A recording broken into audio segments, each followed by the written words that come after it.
Hey, Dutrow Dolphins fourth graders. This video is going to be explaining the activity that is for social studies and science. I'll go ahead and share my screen with you. There we are. Oh, this paper. So you are going to read the text titled Hurricanes and complete the Hurricanes workshop on that website.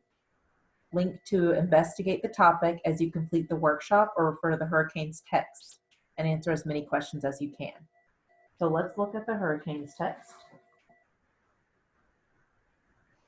All right. So it says, the winds howl, trees snap in half like matchsticks. Water pours from the sky, and a giant cloud moves closer and closer. Hurricanes.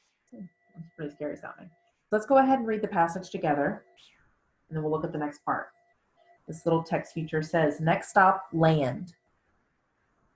This satellite photo shows Hurricane Floyd swirling toward the Florida coast. Over 2.5 million people were ordered to leave their homes. So it's a real picture of a hurricane. It's pretty crazy. This one says, speak like a scientist, hurricane. A huge, slow-moving storm that is fueled by heat and energy from warm ocean waters. Some hurricanes can be over 800 kilometers in diameter. That's really big. All right, our next heading says deadly storms. So it says, sometimes things go haywire in the atmosphere. A particular combination of air pressure and temperature leads to extreme weather conditions. When that happens, we can end up with a scary thunderstorm, or worse, a hurricane. These storms can cause a lot of damage because they combine dangerously high winds with heavy rains. Trees and power lines are knocked over, roofs peeled away, and streets can flood. As temperature rises in early fall, low presence of warm wet air creates the right conditions for a hurricane to form. This happens in the Atlantic Ocean off the coast of Africa. So we have a little picture here that says 1 year's hurricanes and their paths. So this is just 1 year of hurricanes, and you can see how many we had and the way that they went. So from beginning to end. It could have came all the way off the coast of Africa, which it seems like is the most common, and come up and then out. All right, the next heading says hurricane season. There we go. The hurricane season officially begins on June 1st and ends November 30th. During that time, meteorologists anxiously study the air above the Atlantic, watching for something known as tropical depression. Trouble begins with areas of low pressure. Thunderstorms develop and warm ocean waters evaporate, rising into the clouds, as if the water and air are warm enough. If the water and air are warm enough, the winds may start to spiral, whipping themselves into a hurricane. All right, this caption says, landfall, New Orleans. Hurricane Katrina's storm surge brought terrible destruction. So this is a neighborhood, and that's all flooded streets in that neighborhood and houses that were flooded. The next heading says big and bad. Hurricanes are huge. They can bring winds in excess of 240 kilometers an hour and rain. A strong hurricane can drop over 2 trillion gallons of water in 1 day. One of the scariest parts of a hurricane is called a storm surge, which causes huge waves to flood the coast. Every year, an average of 6 hurricanes will strike the U.S., costing billions of dollars to help people out after the storm. It's pretty crazy. Our last heading says, same storm, different name. Massive Atlantic storms are called hurricanes, but gigantic storms also form in the Pacific and Indian Oceans. If a megastorm blows across the Western Pacific, it's called a typhoon. The same storms in the Northern Indian Ocean are called cyclones. And speaking of names, since 1953, hurricanes have been named after people. How would you feel about sharing your name with a hurricane? So our little information box says how a hurricane forms. So you can see the picture, we're going to read about it. If you want to make a hurricane, you need a large area of very warm water, ocean water, 27 degrees Celsius or higher. As the water evaporates, warm, moist air will rise and condense into many monstrous thunderstorm clouds. Condensation releases heat energy, which causes more air to rise, building the storm higher. The rising air leaves behind an area of low pressure, which causes winds from all around to swirl in. The rotation of the earth causes the whole huge storm to spin. It spins clockwise if it is south of the equator, counterclockwise if it is in the northern hemisphere. At first, it's called a tropical depression, then a tropical storm. When the winds blow faster than 74 miles per hour, it's called a hurricane. If the ocean stays warm, hurricanes grow stronger and stronger. They are numbered category 1 through 5, with 5 being the worst. Winds are not only the only danger.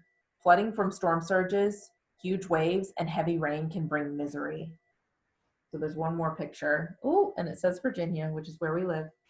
So the little caption says, Landfall, Virginia. In 2011, Hurricane Irene caused massive flooding and blew off roofs and home siding. So you can see how the siding literally was blown off from how strong the winds were. Okay, for your activity, it says you're doing a hurricane workshop, which is kind of like what you guys had to do last week. You're going to a website and you're using a website to do the activity. So you go to this website or using the text. So you might be able to find most of the answers to these questions in the text, but not all. You might need a little bit more information using that website. You could read more about hurricanes using that website though if you would like to. All right, you're supposed to write down 3 facts about the hurricanes that you've learned about. Number 2, under the subheading, how do hurricanes form, look at the diagram. So you would go back to the text. You would look at how do hurricanes form, which is what we just read, and you'd look at the diagram to answer this question. And you would fill in the 5 things that a hurricane needs. All right, number 3, read about the storm surges and click on 2 images of the shallow and deep coastlines to see the images in motion. So you'd have to get on the computer for this one. Compare what happens on shallow water coastline versus a deep water coastline.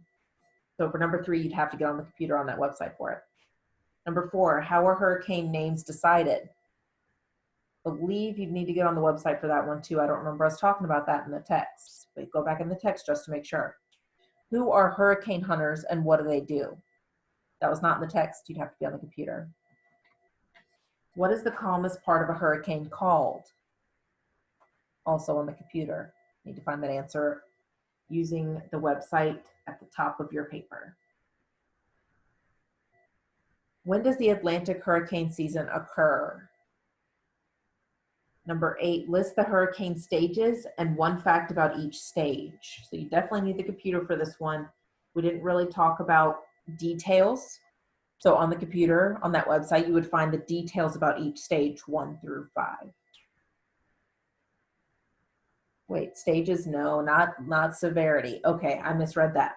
So it says list the hurricane stages. So what happens at the beginning, which we did talk a little bit about, but you don't know the details, so you'd have to look it up online. So it talked about how it goes from one thing to another. So you would go back in the text and then go to that website and look up. So it would start as a thunderstorm, right? And then it said that it turns into, trying to find where we read that. I'm going back in the text and looking. So it starts out, where did we read that? Here we are. So it's in our little text box. It said it starts out, at first it's called a tropical depression, then a tropical storm. And when the winds blow faster, it's called a hurricane. So there's other steps that we didn't read about in this passage that you're going to find on that website. Okay, let's double check that that's all you'll need to do for this activity. Look and see what the directions were again. Yep, so you're reading and you're using this workshop paper to answer the questions. And that's all you'll need to do for this activity.